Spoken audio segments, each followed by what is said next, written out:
In the reading corner today, my guest is Anne Fine. Now, Anne is the author of books for children and young adults.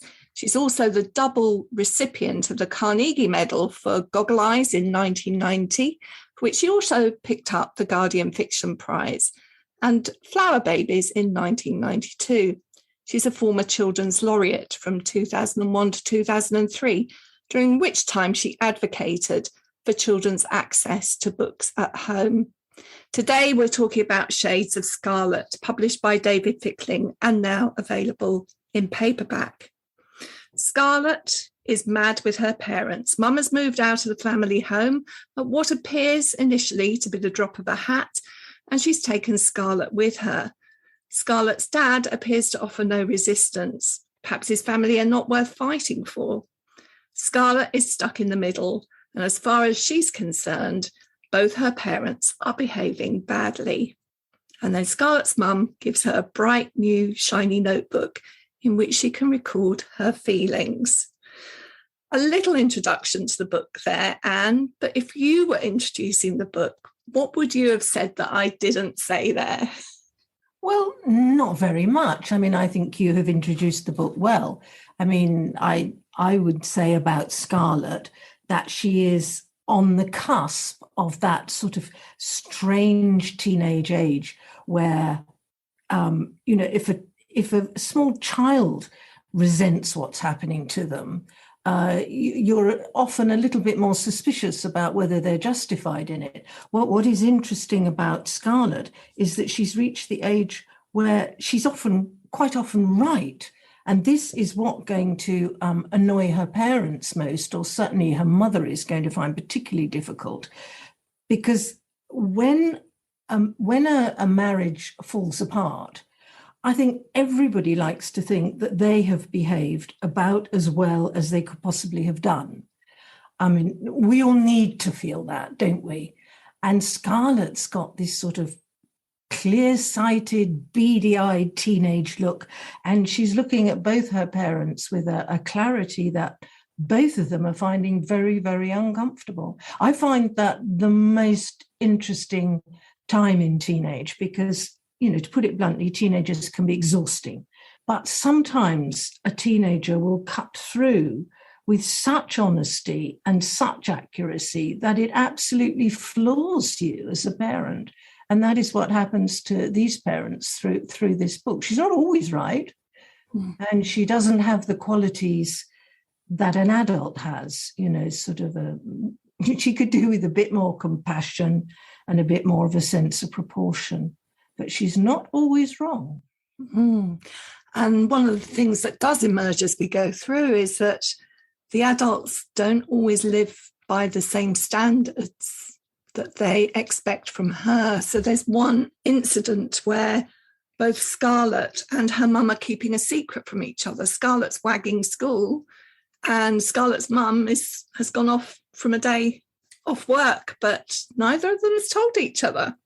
Exactly. And so all that self-righteousness has to actually, fall apart and gradually through the book. I mean, this is what I liked about the book, that gradually as they came to recognize each other's justices, this understanding between them developed so that at the end, I mean, it is a very positive ending. But I mean, it comes up at other times. There's another time when Mum is very scathing about Scarlett's feelings and more or less implies that she's got very young, childish feelings. And Scarlett is absolutely scathing back and says, well, what about adult feelings? You think you have to do this and think you have to do that. But that's exactly what you told me. When I wanted a horse, you told me I'd never be happy again if I didn't have a horse. And I got over it. And here's you saying you'd never be happy again, more or less, unless you split up from Dad. But you would have got over it, So she's throwing stuff back at her mother that her mother has actually fed her, hurling the stone she was given kind of thing. Mm-hmm. There's a lot of people in glass houses in this book. I didn't realize until after I'd finished it quite how balanced it was as a battle. I wanted to make some connections because this isn't the first time that you've written about a family breakup. And I could see lots of connections between Shades of Scarlet and Goggle Eyes. Mm-hmm. I'm intrigued to know what led you to revisit this subject and whether you set out to do something different with Scarlet's story. I don't ever, when I start a book, I don't ever really know where it's going to go. I tend to feel my way through a book. And something had come to mind from when one of my children was a teenager, and we'd all been having a dinner party. And to be honest, we'd been talking about euthanasia. And this was years and years and years ago. And she said, oh, well, nobody in Britain will be able to think about euthanasia sensibly till all you lot are dead. And I said, excuse me, I beg your pardon. You know, she's only passing through the kitchen. And she said, yes, because every time anybody tries to discuss euthanasia, all of you who remember about Hitler and everything that happened in the 30s, the conversation just gets bogged down with that sort of stuff. You can't think about it clearly, and you won't. Nobody will be able to think about it clearly until you're all gone. And then she just walked out of the room, and we adults just stared at each other. And it came to mind about 3 years ago because all of a sudden this business of easeful death came up again, just as all the people who fought in that war are popping their clogs, as it were. It is being discussed sensibly for the first time on the actual issues and not on some bugbear of Hitler and what he did. And I was just reminded of the perspicacity that she had had. And the book has nothing to do with euthanasia. It has nothing to do with it. There isn't even a dinner party in it. But it is interesting that it is this sort of image that sets off a book. You have either a sentence or an echo of something you hear or something you see that just sets off the book. And from then on, everything you read, everything you see seems to have some bearing on it, and you gathering fuel for the book, basically. How interesting. So I'm going to come back to that question, but I'm going to ask it in a slightly different way. And that is, having read the book then, did you see some of the connections that I saw with Goggle Eyes? Well, the lippy daughter. And I have tried so often to write teenagers who aren't lippy, who don't argue back. And I absolutely cannot do it, just like I can't write wet mothers. And people say there has to be a finger of you in all of your characters. I mean, nobody in my family isn't lippy. Nobody in my ex-husband's family isn't lippy. All of my children are lippy as anything, you know. So it's terribly hard for me to do it.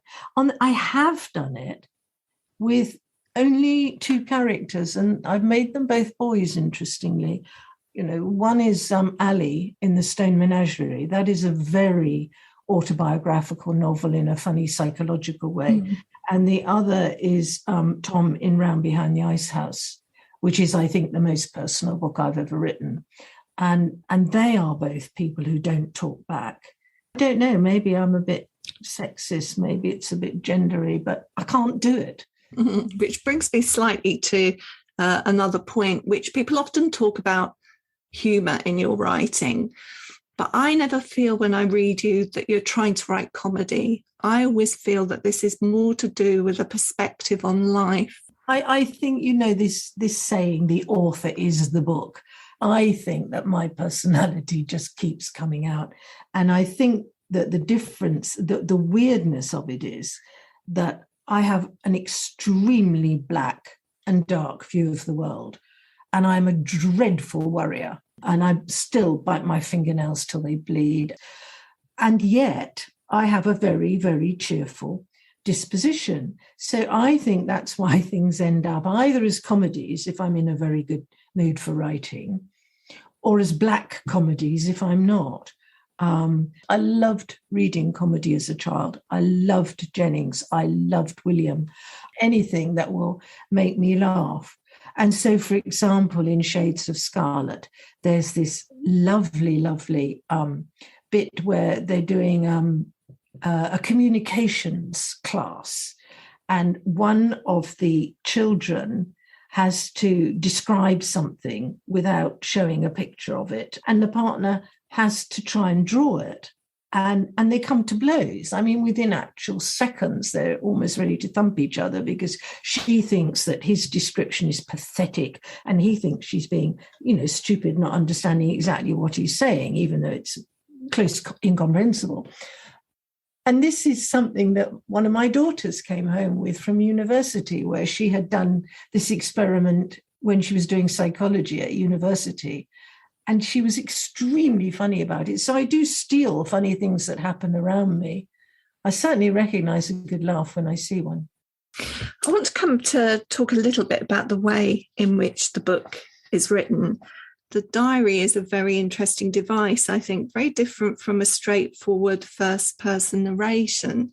I wondered whether you had any thoughts about the way that affects the way the reader is invited to engage with the story. Well, of course, the curious thing about the book is that she never actually writes anything in it at all. She is deeply suspicious when she's given this absolutely beautiful blank book. She just thinks that her mother is very cunningly encouraging her to keep a diary of her. She feels that her mother is going to creep upstairs and find and read. And so she hides it, and she never actually writes in it at all. And right at the end, she gives the book that her mother gave her back to her, thinking that she needs it more. And then she persuades her dad at the end to buy her the rainbow one. And then when they have moved and everything is sorted and calm and she's out of the maelstrom, then she sits and starts to tell the story in that way that I think is the way the best stories are told, now set down this. And she just tells it from the beginning all the way through to the end. One thing that Mum says to Scarlet, which stands out as a really strong statement, and I thought one that can be viewed from multiple perspectives. She says that everyone gets one life, just one, and it's difficult if you come to realise that you're not living it the right way.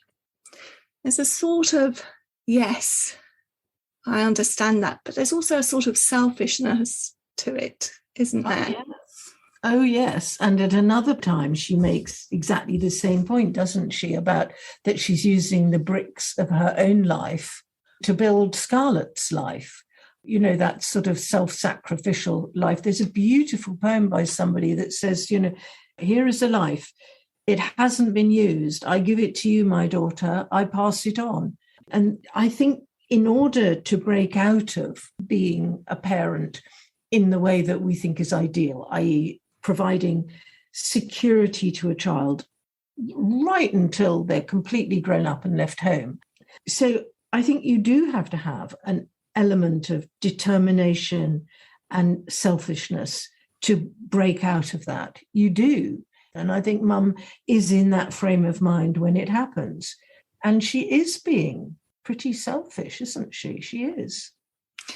It put me in mind of the Joni Mitchell song.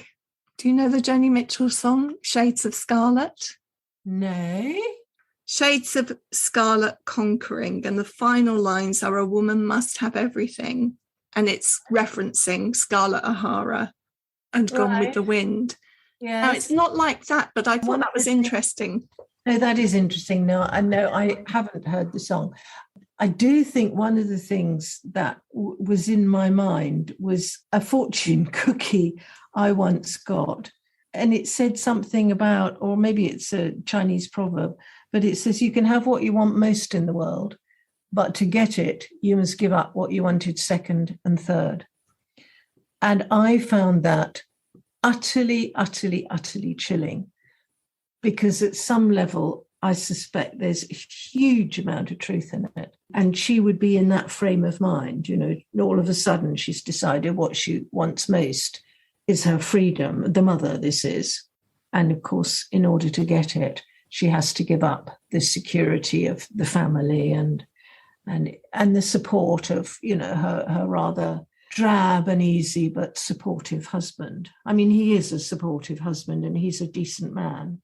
And I always try to show how divorce can work if people try hard at it. I mean, there's that lovely bit where she comes down the stairs and she's upset her mother horribly with a row, and she hears her mother on the phone, and she assumes that her mother is talking to the new boyfriend and about her, and she's really angry because she's never even met this man. So how dare her mother speak to the boyfriend who doesn't even know her about her? And then she catches a line that makes it absolutely clear that even though they've separated, the mother is phoning her dad. It's her dad that she needs the support from. The mother needs the support and the dad knows them both. And I think we see that more and more in divorces, because I think one of the things, I mean, I do write about separations and divorces because basically there's so many of them about. They're not always my stomping ground, but I'm interested in them.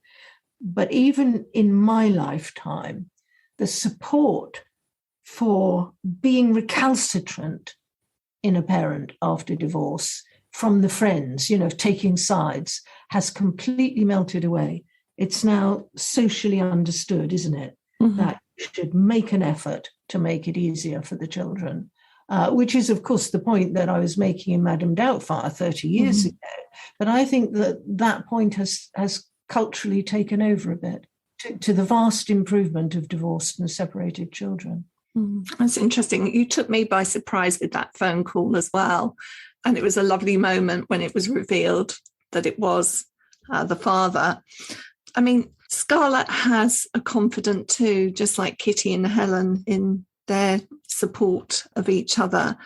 But Scarlet's friend Alice kind of shows just what a broad brush stroke we have with regard to divorce and separation. There are so many different instances and every family is different. And we get insights into so many of them in this book.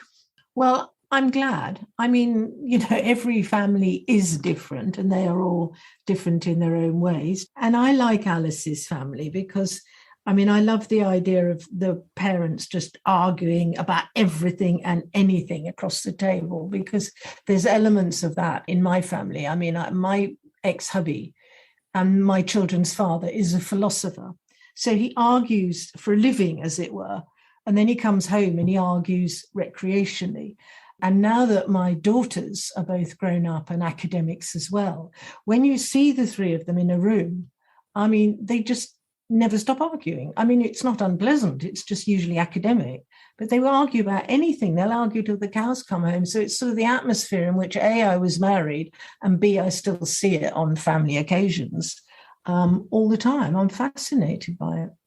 I mean, as a child, reading, I loved arguments, where, William is arguing with his mum. Of course I didn't.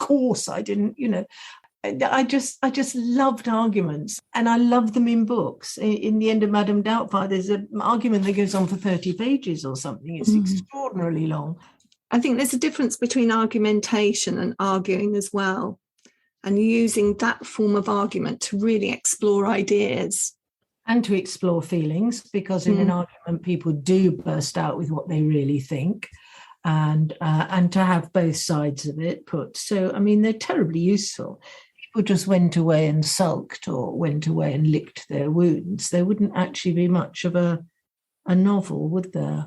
Which, of course, is a little bit what Scarlet's dad has a tendency to do, is to go away and lick his wounds. Yeah. I wanted to talk a little bit about Scarlet coming to accept, really, that her parents are flawed and that this is something that we all go through. But it's also about her learning that she is her own person, separate from those parents. Well, I also think that one of the things that is most interesting about children of this age group is that up until you're about 10 or 11, your family is the most important thing. It's the security blanket in which you live, and it's going home is important. There does come a time when your friends become more of a security, more important to you.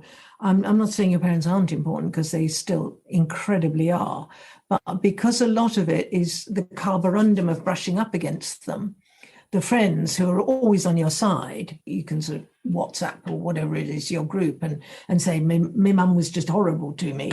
And everybody will picture, oh, bag, what a cow, what a trout she is, blah, blah, blah. You'll get all this support. But it does seem that studies show that children of divorced parents depend even more on their friends than other children.